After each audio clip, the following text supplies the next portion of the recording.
Jalay, ano yung ginagawa niyo? Magpa-practice tayo. Para saan? Oh, sayaw. Tay, nakauwi na po ako. Oh, dami ko rin po nabenta pulbaran sa school. Jalay, ano yan? Tignan mo yung suot mo. Pagkakaikli-ikli na naman yung suot. May cellphone ka. Napakatigas ang ulo itong batang to.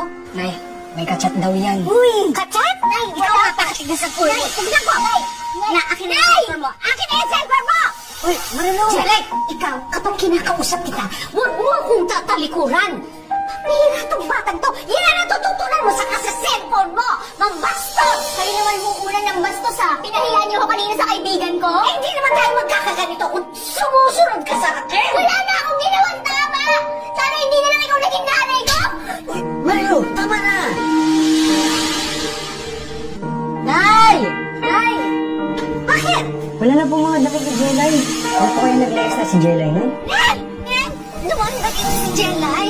Hindi, bakit? Nawawala ata anak mo eh. Kasalanan ko to eh. Teka, kumalala ka lang. Hindi. Baka nagpunta lang sa isang kaibigan niya, ha? Nakita niyo na po ba si Jelay? Hindi ba nag-message sa'yo o nag-text? Naku, baka nagtara na yan. Oo nga. Eh kasi sabi nito si Candy, lagi daw may kachat yung anak niyo ng mga lalaki. Hello? Hawak namin ang anak niyo.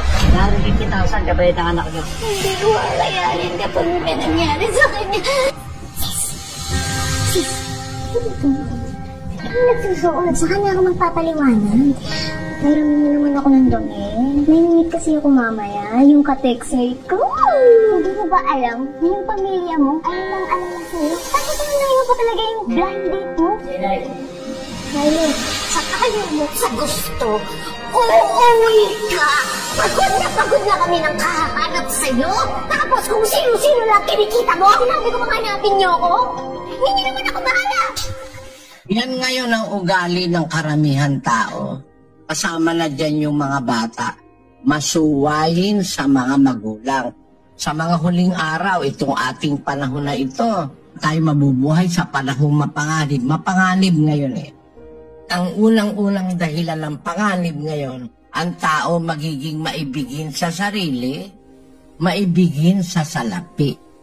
Kaya nga sa pag-ibig sa salapi, kahit mapatay yung kapwa-tao, kumita lang siya. Diba? Merong mga gumagawa ng gamot, peke. Kumita lang siya kahit yung iinom ng gamot mamatay sa maling gamot. Ganon-ganon, namemeki ng mga gamot Napakarami niyan. Maraming panganib ngayon. At ang isa sa panganib, yung tao maibigin sa salapi, tapos ang isa, masuwayin sa mga magulang. Merong anak ngayon, pumapatay ng magulang.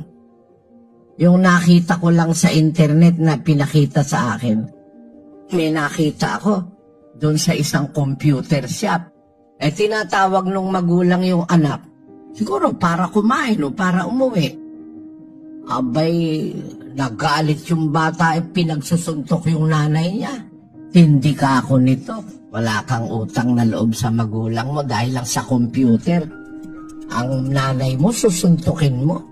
Napakasama ng impluensya ngayon ng mga ginagawa ng tao. Yan tayo dapat na magbantay sa ating mga anak. Kasi sabi sa Biblia, ang mga bata sa ating panahon magiging masuwayin sa mga magulang. Ang problema naman, yung magulang din, hindi naman marunong ng aral. Kaya ang mayor parte ng sosyedad ng tao, lumalaki ang mga bata, walang galang sa magulang, lalo na sa ating panahon. Ikalawang Timoteo 3:1. Datapwat alamin mo ito, na sa mga huling araw ay darating ang mga panahong mapanganib, sapagkat ang mga tao'y magiging maibigin sa kanilang sarili, maibigin sa salapi, mayayabang, mga mapagmalaki, mapagtungayaw, masuwayin sa mga magulang. Yan ngayon ang ugali ng karamihan tao. Napakasasamang klase ng mga bata ang ipinoproduce ng ating henerasyon dahil dyan sa computer, dahil sa kung ano-anong batas, tapos bawal pampaluin. Baliktad na mundo ngayon bawal ng paluin ng bata, kinalimutan na ang batas ng Diyos. Kaya alam na alam mo, yung gumawa ng batas na yan, kung sino man yung gumawa ng batas na yan, sa iba-ibang bansa sa buong mundo, walang malay sa Biblia yung mga yan. Hindi manununod sa Diyos yung mga ganyan. Na ipagbawal mo na totally yung corporal punishment, na kahit naman yung corporal punishment, hindi naman para masaktan ng todo yung bata, kundi lang para maituwid mo. Tawag sa Biblia, rod of correction. Iba naman mag-analyze yung iba. Hindi naman violence yung papaluin mo yung anak mo. Violence ba yun? Papaluin mo lang naman. Dapa. Mali yung ginawa mo. Ba't ka nanuntok ng kalaro mo? Dapa, huwag mo nang uulitin. Ganun lang. Violence ba yun? Pagtuturo yun nasa Biblia yun Ang Diyos din namamalo Pagka ikaw matigas ang ulo, papaluin ka rin ng Diyos sa Biblia, ang ibig sabihin nung pumapalo sa anak paminsan-minsan, hindi siya malupit, hindi siya violent. Gusto niya lang ituwid yung kanyang anak. Tapos pag nakakaintindi na, turuan mo ng aral ng Diyos. Yun. Mag-aral ka ng aral ng Diyos sa Biblia, turo mo sa iyong anak. Nakita mo lalaking mababait. At yung salita ng Diyos, may kapangyarihan yon sa kanyang sarili. Hindi ko mo sinabi mo lang, aasa ka lang dun sa kapangyarihan mo bilang magulang.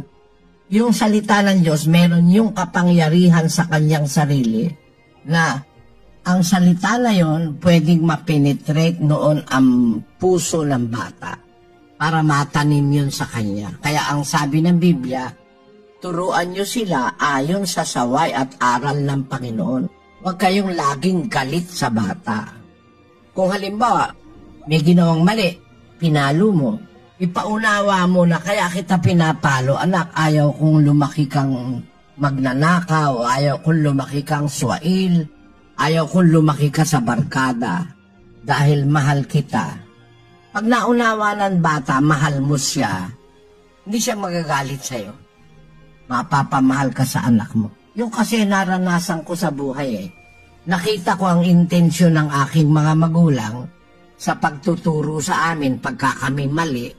Nakita ko pagmamahal, kaya naramdaman ko yung natural na pagmamahal ng anak sa magulang. Hindi yung kagaya ng ibang magulang na nagkamali yung bata, sasabunutan, babatuhin, mumurahin, kung ano-ano, yun.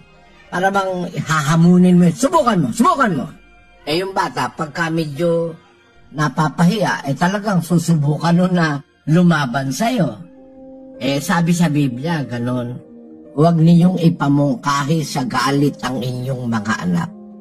Turuan nyo sila. Yun ang kahalili nun.